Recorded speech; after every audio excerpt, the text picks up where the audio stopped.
eu tive a grande oportunidade de convivência com uma família japonesa quando eu estava no ginásio, né? Eu sei que é até engraçado falar isso, porque ginásio não existe mais, mas eu ainda sou desta época. Eu tive essa felicidade de conviver, ter uma amiga, e eu frequentava a casa deles, né, com toda a família, e tive essa chance de grandes aprendizados com os japoneses, né, com o formato, a estrutura familiar, e isso me deixa muito feliz relembrar neste painel do Japão aqui, e compartilhar com vocês esta experiência.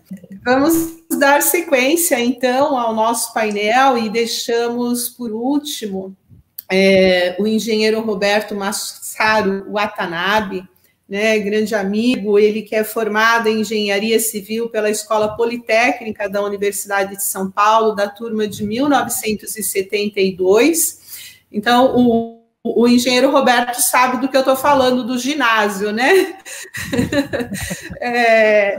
Porque, exatamente, eu fui para o primário em 1970, né? E o senhor já estava saindo quase da universidade. O senhor que possui especialização em construção civil, habitação e infraestrutura urbana, participou do projeto das obras de porte da Engenharia Nacional, com destaque das seguintes obras: Sistema Cantareira de Abastecimento de Água da Grande São Paulo, Anel Rodoviário da cidade de São Paulo, Rodoanel, Emissário Submarino de Esgotos da cidade de Santos, a Rodovia dos Imigrantes, o Metrô de São Paulo, as usinas hidroelétricas de Ilha Solteira, Itaipu e Tucuruí. Ele foi também professor de pós-graduação na Unicamp, onde lecionou Engenharia de Segurança por 19 anos, e é filho de imigrantes, né, que vieram do Japão, o pai em 1936, com 13 anos de idade, e a mãe em 1934, com 9 anos de idade, e tiveram alguns problemas de adaptação à cultura e aos costumes, né, do novo mundo, acho que como todos os demais queridos japoneses. Vai palestrar com o tema Uma Noite Mal Dormida, relatando alguns episódios vividos por seus pais, que enfrentaram um choque de culturas e sofreram algumas desilusões com relação à propaganda veiculada no Japão de uma nova vida em um novo mundo chamado Brasil. Roberto Watanabe, bem-vindo, muito obrigada, e estamos aqui ansiosos para ouvir você. Bom dia a todos, eu quero inicialmente saudar os demais painelistas, né, o doutor Tiago e também a Kemi. Eu preciso, com 74 anos, correr atrás dessa minha aposentadoria, vamos ver se eu tenho direito. Inicialmente, eu quero mencionar que estou muito emocionado, né, porque está coincidindo essa minha apresentação com a abertura dos Jogos Olímpicos lá em Tóquio, né? Comecei a assistir, até há pouco estava assistindo a abertura, e é uma das coisas mais fantásticas que acontece no nosso mundo, onde os povos podem se unir, né, numa competição saudável. Eu vou apresentar a tela, está aparecendo a tela aí para todos? Assim. Vamos falar um pouco sobre a imigração japonesa, mas eu não vou falar no contexto geral, né? Eu vou falar de algumas experiências, né, que meu pai e minha mãe, né, já falecidos, e essa minha apresentação de hoje é uma espécie de homenagem que eu faço a eles, né, pelo sacrifício, pela tenacidade, né, pela perseverança com que eles se adaptaram, ou procuraram se adaptar nos costumes, nas tradições brasileiras, e me encaminharam para a formação, né, e graças a esse esforço deles, eu consegui me formar engenheiro civil pela Universidade de São Paulo. Esse é o cartaz, né, que foi amplamente divulgado nos meios do Japão, incentivando as famílias, né, porque a imigração era feita por famílias e não por pessoas, incentivando as famílias, né, a venderem tudo que tinha no Japão e se transformar, né, e mudar para um mundo novo. E a família do meu pai, né, eles se casaram aqui, então meu pai veio solteiro e minha mãe também. O meu pai, a família do meu pai era formada pelo pai dele, né, meu avô, Sanzo Watanabe, que era o chefe, pela Shimi, que é minha avó, pela Midori, que é a minha tia mais velha, pelo Isao, que é meu pai, pela Chidori, que é a minha tia, a irmã do meu pai, pelo Akira, que é o meu tio, pelo Iwao, meu tio, pelo Makoto, meu tio, e pela minha tia Kazuko. A tia Kazuko tinha apenas menos de 1 ano de idade quando eles fizeram a migração aqui para o Brasil. De todo esse pessoal, somente a tia Kazuko é viva, demais já são todos falecidos. Isso daqui é a ficha, né, da imigração, né, que consta o nome de todo mundo ali, qual é o navio que eles vieram e qual é a fazenda para os quais eles foram destinados. Esse é o La Plata Amaro, o navio que trouxe a família do meu pai, do Japão. Meu pai é nascido em Kumamoto, né, na província de Kumamoto, e aí eles viajaram até Kobe, no porto de Kobe. No dia 16 de setembro, eles embarcaram nesse navio, e aí esse navio levou 43 incômodos, longos dias desconfortáveis, né, que eles vinham nos porões do navio em terceira classe. E finalmente esse navio, o La Plata Mar, aportou em Santos no dia 30 de outubro de 1936. E de vez em quando era permitido que o pessoal de terceira classe subisse ao convés para tomar o banho de sol. Observem a formalidade das vestimentas dos japoneses, né? Ao sair em público, eles sempre tomavam muito cuidado com as vestimentas e procuravam sempre estar devidamente trajados. Essa é a família da minha mãe, família Tamuro, né, que o meu avô, o Masataro Tamura, era o chefe da família, e a mulher chama Fusa, o meu tio mais velho, né, o Saburo, a minha tia Yasu, a minha mãe, que é a Yoshiko, essa de 9 anos, o meu tio Mitoshi e a tia mais nova, que é a Michiko. Veio também o avô da minha mãe, o Fusata, que era o pai do pai dela. De todo esse pessoal, somente a minha tia Michiko é viva ainda. Aí está a ficha da imigração, mostrando qual é o navio que eles vieram, a data, né, a idade, a filiação e também a fazenda para os quais eles foram destinados. Esse é o Afuricamaro, né, nós pronunciamos África, mas os japoneses pronunciam Afuricamaro. E eles tiveram uma partida honrosa, né? Vamos para um mundo novo, para um mundo melhor, né? E vieram cheios de esperança ao partirem do Japão.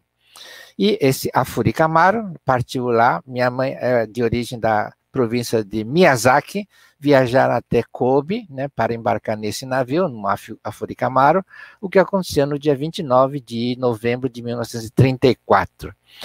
Esse navio demorou um pouco mais, 55 longos e incômodos dias, né, também nos porões do navio, em terceira classe, e aportou em Santos no dia 23 de janeiro de 1935. Né? Observem que o evento mais importante, que é a chegada do Ano Novo no Japão, que é amplamente festejado, né, há milhares de anos, eles fizeram essa comemoração de uma forma muito precária, muito tímida, nos porões do navio. E aí, em Santos, né, já tinha o representante da fazenda, porque essas famílias assinavam um contrato, né, de 3 anos de prestação de serviço, e esses contratos eram assinados no Japão. Então, ao chegar no Porto de Santos, já se sabia, né, qual era o destino, o nome da fazenda para os quais eles seriam levados, e um representante, né, um capataz dessa fazenda já estavam em Santos esperando eles. Então, naquela confusão com um monte de gente, chamava, gritava e coisa e tal, e conseguiam juntar as pessoas que seriam levadas para a fazenda daquele representante. E, obviamente, eles vieram de mala e cuia e trouxeram um monte de bagagem, mas naquela confusão toda, muita coisa se perdeu, né, coisas valiosas, objetos pessoais ficaram perdidos, sentiram muito com esse tipo de coisa, porque o trem já ia partir. Gente, corre, vamos lá que o trem já está de partida. Então, eles não tiveram muito tempo para desembarcar e embarcar nesses trens. Né? Trens, né, da Sorocabana e coisa e tal, levaram ele para as fazendas naquela região lá de Cafelândia. Né? E algumas das fazendas nem tiveram o trabalho de preparar uma recepção para essas novas famílias, né? Porque as fazendas eram tocadas por escravos negros, né? E por causa da declaração do fim da escravidão, os escravos negros foram enxotados desses alojamentos, né? E esses alojamentos foram destinados às famílias dos japoneses. Então, muitos deles, né, entraram em alojamentos, esse é de alvenaria, mas muitos deles eram alvenaria, casas de pau a pique, cheia de sujeira, cocô, etc. Lá dentro tiveram um trabalho muito grande de, no dia da chegada, cansado da viagem de trem, ainda arregaçar a manga, limpar o seu alojamento. Como curiosidade, não tinha instalações sanitárias, era uma casinha, né, feita de madeira, que tinha um buraco no chão. Essas foram as instalações sanitárias oferecidas para eles. E no dia seguinte, né, já no dia seguinte, mal dormido, porque dormiram no chão, porque não tinha nem cama, nem nada, dormindo no chão, no dia seguinte, às 4 da manhã, já foram acordados e foram levados para a lavoura, né, e eles nem tinham roupa adequada, usaram a roupa que trouxeram do Japão e foram trabalhar em atividades pesadas, né, que eles não estavam muito acostumados, né? E não era dado nenhum equipamento para proteção individual, como luvas e botas. Minha mãe conta que a mão estava permanentemente ferida, porque para colher o café, ele segurava no ramo de café e puxava assim com a mão, arrancando todos os grãos. E nisso, né, as folhas secas, o galho seco, machucava muito a mão, ela comentava muito esse tipo de coisa. Tá? E o trabalho era pesado, né? Mal o sol nascia, já eram convocados para ir para trabalhar, e trabalhava até quase ao anoitecer. Né? Foi um trabalho muito puxado, e num trabalho que eles não estavam acostumados. Existe história mostrando que havia muito preconceito, né, contra os japoneses, né, o preconceito contra o recebimento de imigrantes asiáticos, né, os tais amarelos, eram muito fortes, e eram considerados raças inferiores, que prejudicavam o branqueamento do Brasil. Havia muito esse tipo de coisa na cultura brasileira. E, sem opções, eles adotaram a nova pátria, o Brasil, como sendo a nova pátria. Isso foi uma mudança difícil, né, principalmente os mais idosos, né, tiveram muita dificuldade com essa adaptação. E eles foram obrigados a cultuar um patriotismo bastante estranho, né, misturado com italianos e alemães. Foi muito difícil essa adaptação, principalmente para as crianças, né, que estavam acostumadas a um determinado padrão de ensino, né, de folguedos e brincadeira, e tiveram que adaptar rapidamente para um novo tipo de padrão. Aí, uma vez, o meu pai, na escola brasileira, ele levou uma reguada, né, por algum motivo que ele não se lembra. Aí, porque parece que naquela época, né, a educação brasileira era feita com reguadas, né, a professora dava reguada na cabeça dos alunos, dava reguada na palma da mão, isso parece que era um costume habitual aqui no Brasil. Aí ele retornou para casa e contou muito triste ao pai que tinha levado uma reguada da professora. E no Japão, né, desde há milhares de anos, o ser humano, a criança é muito respeitada, sabe? Ninguém bate numa criança, ninguém repreende uma criança, né? Porque é uma dádiva de Deus você poder ter um filho e receber essa incumbência de criá-lo, de educá-lo até ele se tornar um grande cidadão. Então, quando meu pai contou ao avô que tinha levado uma reguada, o meu avô ficou super revoltado e imediatamente eles foram à escola, né, tomar satisfação. Aí, com a ajuda de um intérprete, né, que mal conseguia interpretar corretamente, a professora compreendeu a situação, né, embora fosse habitual aqui no Brasil, ela se desculpou, né, e pediu desculpa e prometeu que não haveria, né, disse que não iria acontecer isso novamente, que não faria de novo. Aí o meu avô, né, só para confirmar, ele então repetiu, dizendo, então tá bom, tranquilo, né, fica frio aí, então espero realmente que não aconteça de novo. E falou isso em japonês, coitado, né, e em japonês está escrito aí, né, pronunciando essas letrinhas japonesas, está escrito matasuru, né, quer dizer, fazer de novo, né, fala-se matasuru. Só que a professora entendeu esse mata como uma ameaça de morte, né, que ele iria, né, matá-la, né, por ter repreendido o filho daquela maneira, né, e aí a professora chamou o delegado de polícia, o meu avô foi preso e coisa e tal, teve aí um pequeno conflito cultural naqueles dias. Então a professora entendeu como matasuru, quer dizer, iria matá-la, né, por ter feito aquele tipo de coisa. Então, os japoneses, por ser inimigo dos brasileiros, encontravam muitas dificuldades, né, principalmente na área da saúde, né? Então, ia comprar um remédio na farmácia brasileira, a farmácia não vendia vai vender remédio para inimigo japonês, você que se dane, né?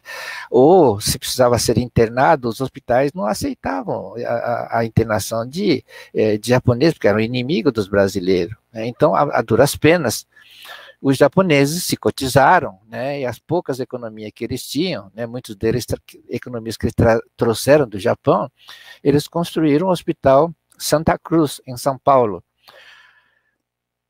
E aí aconteceu o seguinte, né, que durante a guerra o governo federal realizou uma intervenção no hospital japonês, congelando todos os seus bens. E da mesma forma, o governo federal, ele confiscou os hospitais, não só dos japoneses, mas também dos italianos, o Hospital Umberto Primo, né, o Hospital Matarazzo, e também o Hospital Oswaldo Cruz. Todos eles foram confiscados pelo governo federal. E aí, acontecia o seguinte, seguindo esse exemplo do governo federal, os amigos de infância do meu pai, eles entravam de noite, né, porque os japoneses moravam naqueles alojamentos, mas podiam fechar a porta, mas não podiam trancar a porta. A porta tinha que ficar permanentemente destrancada. Então, amigos de infância brasileiros, né, garotos da vizinhança, né, que é amigo de infância do meu pai, entravam de noite, né, de noite eles estavam conversando, né, depois da janta, estavam conversando, preparando para se dormir, aí, de repente, um vizinho entrava sem pedir licença, né, dava uma volta pela casa, entrava nos quartos e coisa e tal, via lá um relógio, né, alguma coisa, um prato, ou mesmo uma frigideira, eles pegavam esses materiais e levavam embora sem pedir licença, sem falar nada, né, seguiram simplesmente o exemplo do governo federal e eles também confiscavam bens particulares dos japoneses, né, e meu pai foi realmente expoliado, né, por essas atitudes. E até o dia da sua morte, o meu pai nunca entendeu por que seres humanos matam outros seres humanos só porque pertencem a grupos diferentes. É uma coisa que ele nunca entendeu, nunca aceitou. Aí aconteceu o fim, né, em 45, aconteceu finalmente o final da Segunda Guerra Mundial, né, foi um fim trágico, né, podia fazer um acordo, alguma coisa nesse sentido, não, mas tiveram que jogar bombas em várias cidades, bombas atômicas, né? E mais de 200 mil pessoas foram sacrificadas, né? Por causa dessa ação.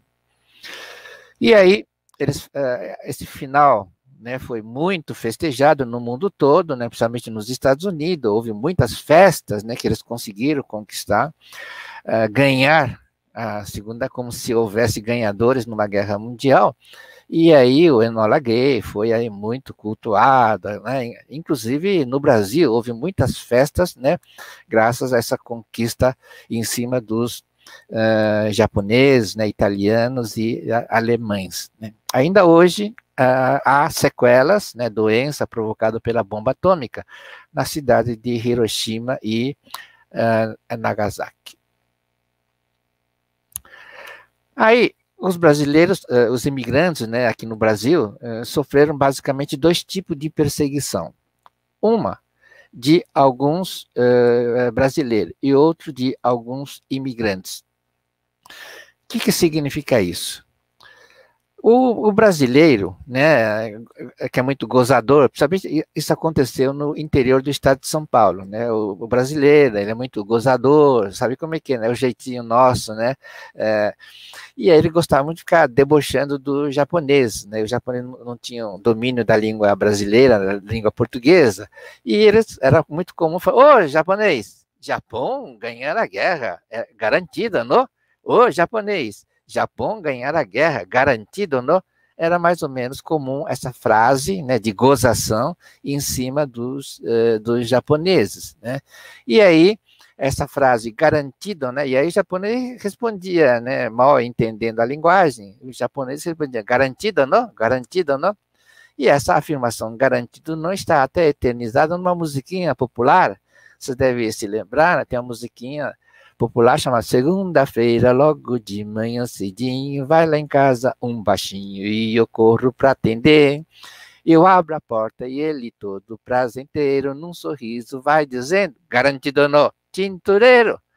Então, essa frase, garantido não, e eu entendo, né, essa afirmação, o japonês, como um bullying, né? Eu, na minha vida, também recebi muitos bullying, que começa com essa frase, ô japonês, em vez de me chamar ô Roberto, ô Watanabe, né, ô engenheiro, alguns lugares, ou algumas pessoas me chamam de o japonês ainda hoje, tá? A outra perseguição, muito triste, era feita por grupos de imigrantes japoneses que matavam japoneses, que não admitiam a derrota do Japão. Como que é possível o imperador que é descendente dos deuses, como que é possível o imperador descendente dos deuses reconhecer, né, a derrota japonesa? E eles não aceitavam esse tipo de coisa. Não, isso daí é tudo mentira, né? Se fosse hoje, falaria que era fake news. Isso é tudo mentira fabricada. E havia, então, esse grupo, né, que era conhecido como Shindoremei, um movimento, né, conhecido como Shindoremei, que eram japoneses de extrema, que não aceitavam a derrota. E se algum descendente japonês, algum imigrante ou descendente japonês afirmasse que sim, o Japão perdeu a guerra, eles matavam, né? Milhares de japoneses foram mortos pelos próprios japoneses nesse episódio do Shindoremei. Isso é fartamente ilustrado, né? Tem muito material, e tem até um livro, né, de Fernando Moraes, de título Corações Sujos, que esclarece, né, essa história do Shindoremei.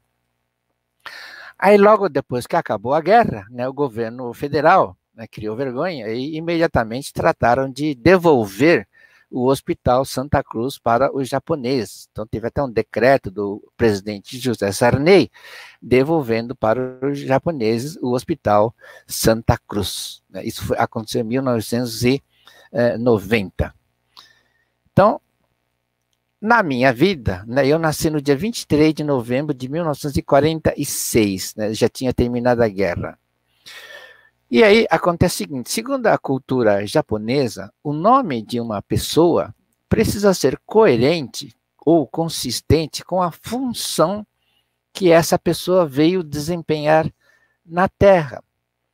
Então, acontece o seguinte, Se uma pessoa vai ser chamada de luz matutina ou tigre impetuoso, isso precisa estar coerente com a função que essa pessoa irá desempenhar na vida. Não tem sentido eu pegar uma pessoa, um monge pacifista, chamar ele de tigre impetuoso. Isso é uma coisa incoerente, né? Ou um grande guerreiro que vai lutar, matar o inimigo, né? Um grande guerreiro forte, bravo, né? Matador de inimigo. Você não tem sentido chamar ele de luz matutina, né? Uma coisa incoerente.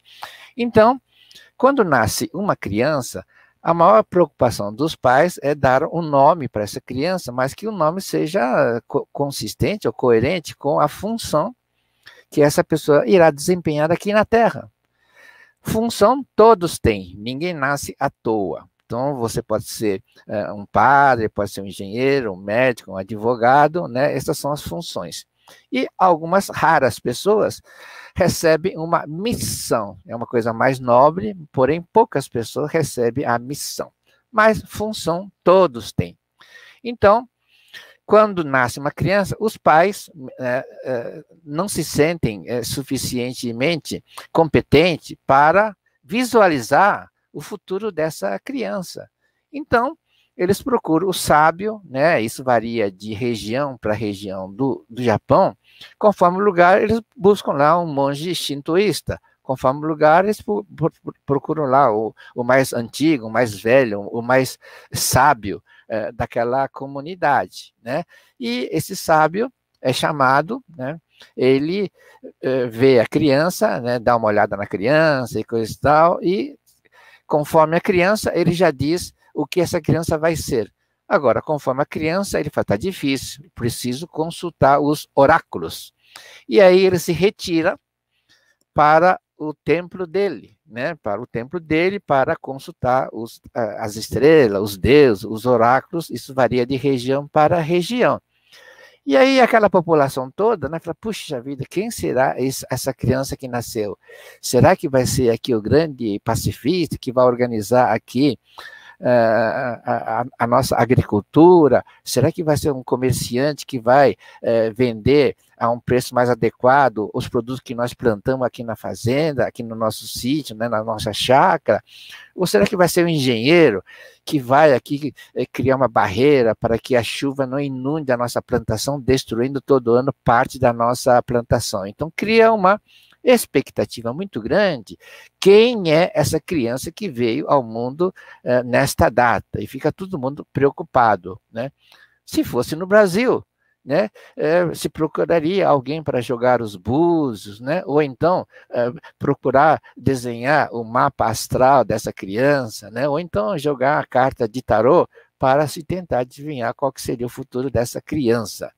E os moradores ficam apreensivos, muitos deles param de trabalhar preocupados em saber quem é esse que veio ao mundo, né? Essa que é a preocupação desse pessoal.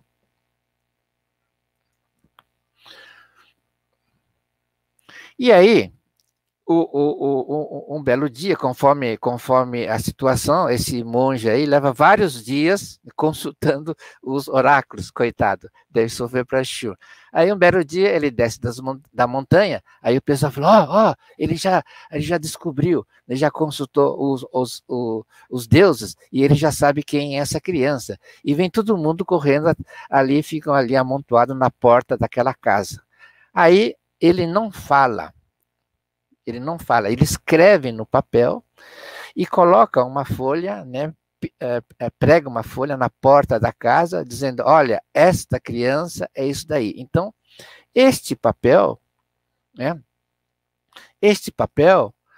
é o papel que foi pregado na porta da casa, né, dos meus pais, no dia 23 de novembro de 1946, seguindo as tradições. No caso, foi o meu avô, né, que era muito respeitado na comunidade, é ele que escreveu de próprio punho, né, esses ideogramas, né, e como curiosidade eu vou explicar as 3 partes que compõem esse papel, né. Esse papel já está quase desmilinguindo, né? Porque já fazem 74 anos que ele existe, né? Então, esses dois ideogramas iniciais, né, é o anúncio, ali está escrito, é o anúncio, né, do nome da vida, porque o nome da pessoa caracteriza o ser que ela é. Então, é o anúncio de nome, né? Em japonês é o Nadzuke, é uma cerimônia, né, de Nadzuke. E depois aqui do lado tem lá Showa 21 nin 11 gatsu 23 nichi. Então ali está escrito Showa, que é a era Showa, né? No Japão ainda hoje se mede os anos, né? Pela era, hoje é a era outra, não é Showa, né? É Heisei. Aí 21, né? Dia 21, né? Que é o ano, né, da era Showa. Ali o ideograma que significa ano, 11, né, mês 11, dia 23, e diz que é o nascimento. E do lado direito você tem esses dois ideogramas, que significa Watanabe. E embaixo o Masaru, que é o meu nome. O que significa?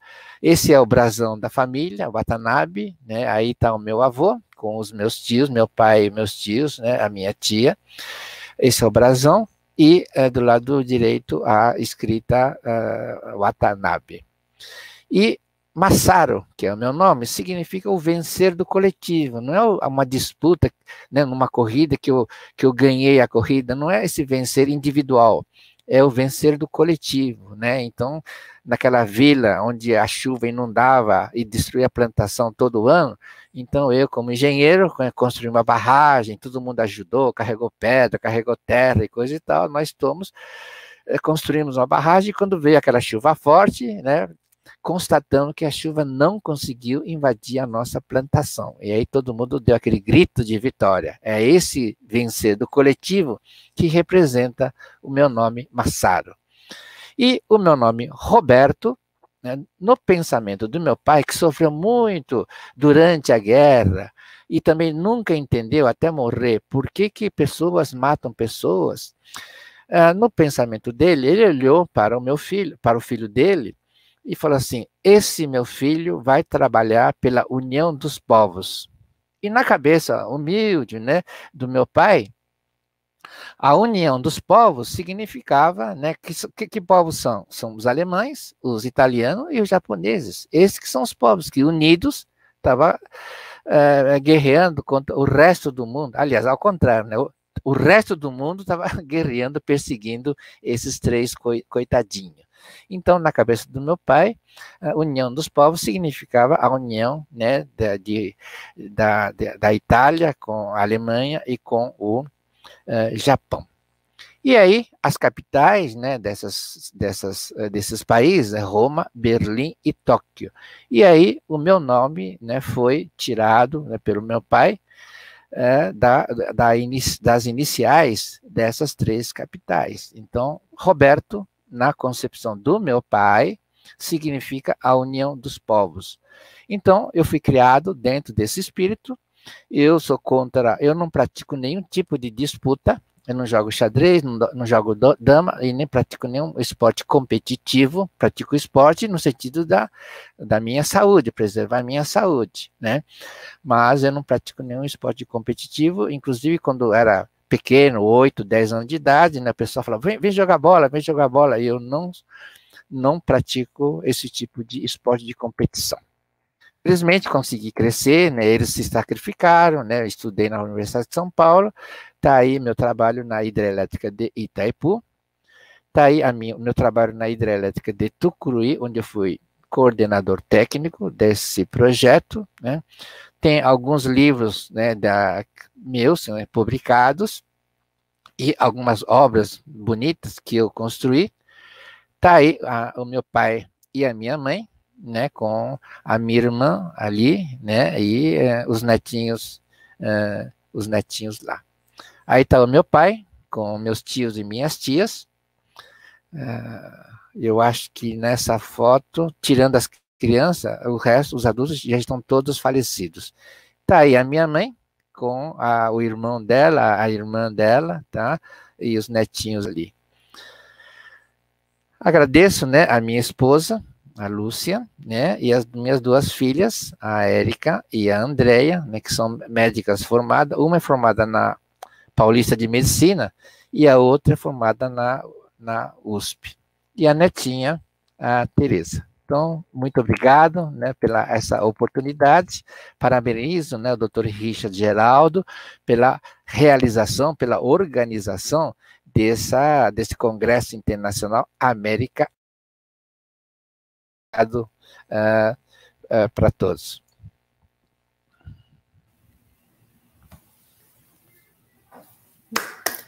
Os parabéns, doutor Roberto Watanabe, sempre fantástico ouvi-lo, uma história que emociona a todos nós. Tenho certeza que todos que nos assistiram e os colegas aqui desta mesa ficaram emocionados e muito felizes, né, de ter esse privilégio de ouvir a sua história, uma história de sucesso, uma história de muito trabalho, uma história que engrandece, né, a todos nós.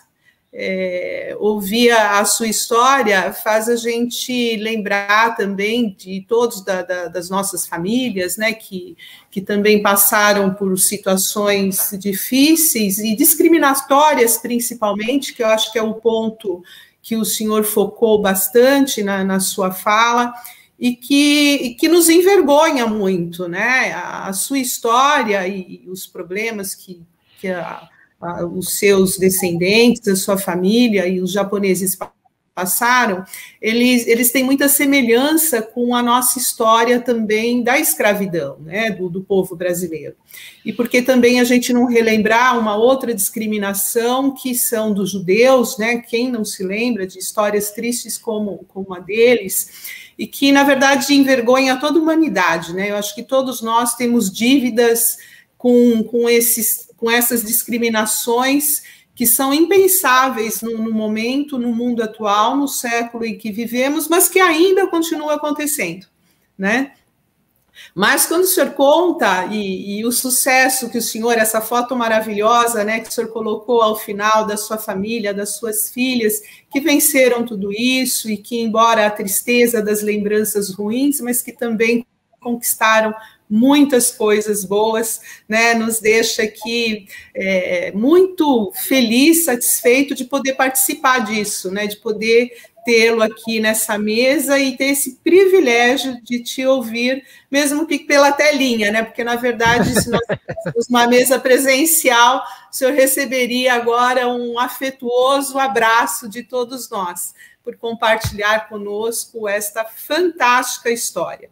Se o senhor puder deixar isso registrado para nós, ficará eternizado agora aqui no YouTube, né? Uma das coisas da modernidade, que talvez a pandemia salientou bastante, foi essa possibilidade, né? Porque com as lives a gente pode deixar isso registrado para a eternidade. Daqui a alguns anos nós vamos poder ainda ter essa possibilidade de ouvir novamente a sua história.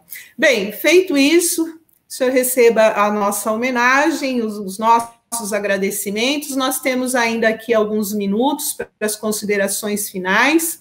Mais uma vez, parabéns aos meus colegas de painel pela objetividade, pela clareza nas suas apresentações.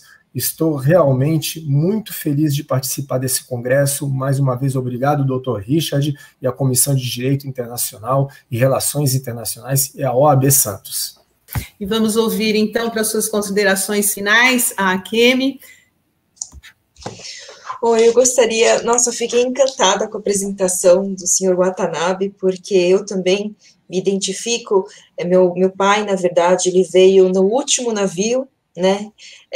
Não foi nos primeiros, então ele veio em outro momento da imigração, onde eram já técnicos, né? Que vieram aqui para o Brasil, mas eu realmente... Eu compreendo e eu sei de toda essa história que, infelizmente, os japoneses sofreram. Então, eu realmente fiquei muito sentida. E quando eu fui para o Japão também, eu vi lá no porto, né, de Kobe, essas ilustrações que o senhor compartilhou aqui com a gente, que foram em massa, né, divulgadas no Japão. Então, eu lembro que quando eu estive lá, eu realmente me toquei, eu chorei, porque eu imaginei o meu pai lá no porto, realmente tocante. Então, eu sofri e ainda sofro de vez em quando alguns comentários racistas em relação a isso, e no Brasil também, queira ou não, pode surpreender, mas eu também ainda sofri algumas questões que o senhor Watanabe trouxe, e que eu gostaria apenas de deixar aqui meu relato, porque justamente, como se fala muito em diversidade hoje, eu acho que isso é um assunto que não é falado, e eu estou aqui também, juntamente começando um outro trabalho com outro especialista que está desenvolvendo esse trabalho de diversidade nas empresas, onde eu me disponibilizei para falar sobre esse assunto com o asiático, que não é muito abordado. Então, eu só queria finalizar com isso e agradecer mais uma vez aqui o convite, parabéns à OAB pelo excelente evento, e muito obrigada, Dr. Richard, e a todos aqui presentes. Muito obrigada. Bom, hoje um dia extremamente importante, eu acho que o marco deste evento ficará registrado, porque ocorre exatamente no início das Olimpíadas, que está acontecendo em Tóquio. Eu acho que o painel não poderia ter sido mais feliz com os ensinamentos que o Dr. Tiago, a Akemi e o Watanabe trouxeram, muito pertinente, e nós fomos privilegiados com a data, né, ter sido coincidente. Então, nós vamos agora passar para o engenheiro Roberto Massaro Watanabe para suas considerações finais. Bom, inicialmente eu quero parabenizar a moderação feita pela doutora Rosa Ramos, muito interessante, muito bem feita. E eu me surpreendi, né, com a apresentação do Dr. Tiago sobre essa questão previdenciária, né? Deve ter uma penca, né, de descendentes japoneses ainda vivos, né, e 6, né, que são originários do Japão, com uma série de problemas, né, previdenciários, deve ter direitos, etc. Seria interessante que vou procurar me informar melhor e divulgar no seio da colônia todas essas regras, esses acordos, esses tratados que existem nessa área. Parabéns, doutor Tiago, pela sua apresentação. E com relação a Akemi, eu fico imaginando, né, que além de todos esses conflitos que eu mencionei e outros, né, que eu não mencionei, eu acredito que lá na casa, né, no lar da Akemi, havia um conflito, porque a Guerra da Coreia foi uma guerra, assim, uma carnificina, que os japoneses fizeram em cima dos coreanos. Foi um negócio muito triste, né? Isso, na visão dos coreanos, foi uma coisa muito triste, né? O Japão invadindo ali a Coreia e coisa, e cometendo barbaridade. Isso não é muito divulgado, né? A gente não tem muitas informações sobre isso. E aí eu fico imaginando, né, o pai da Akemi com a mãe da Akemi, né, um é japonês, ou descendente, né, de japonês, a outra é descendente de coreano, talvez carregasse ainda, né, algumas mágoas daquela triste, né, episódio, né, da Guerra da Coreia. Mas, de qualquer forma, parabéns, Akemi, você superou, né, todas essas dificuldades, né, tá aí atuando de uma forma internacional, parabenizo por isso também, tá, e trabalha numa área que eu acho muito interessante, né, porque na cultura oriental, a disposição, a estética, né, da forma e tudo mais, né, você sabe que isso é muito valorizado, né, o Ikebana é uma arte, né, milenar e coisa e tal, então essa arte de restauração de joias, eu fico imaginando como que seria, né, profunda a cultura, a arte, né, de restauração de joias, impregnando todo esse conhecimento, essa filosofia, né, esses valores, né, com relação ao equilíbrio, né, uma pedra é verde, outra pedra é amarela, outra pedra é vermelha, né, uma é grande, outra pequena, uma é redonda, outra é quadrada. Então, como é que é feito esse arranjo, né, dessas joias? Eu fiquei muito curioso com relação a essa arte, né, de restauração de joia. Parabéns, Akemi, pelo seu trabalho. E agradeço principalmente ao AB Santos, né, por essa oportunidade, e também ao Dr. Richard Geraldo, né, que conheço já de longa data, e me convidou, né, convidou-me para esta, me deu a liberdade, né, de eu relatar esse episódio, né, um pouco negativo, né, que alguns, não foram todos, né, que mais algumas famílias sofreram aqui no Brasil. Muito obrigado por hoje. Nós que agradecemos, foi muito bom estar com todos vocês. Quero ressaltar aqui essa sua última colocação, Watanabe, em relação a esta harmonia que a AQM viveu e vive, né, em relação aos pais. Isso tudo nos deixa a mensagem de que é possível, né, os seres humanos são todos iguais, né, não importa em qual canto do mundo nós sejamos, temos nascido e imigrado, né? Nós somos todos seres humanos, e eu acho que é essa a mensagem que nós devemos deixar hoje.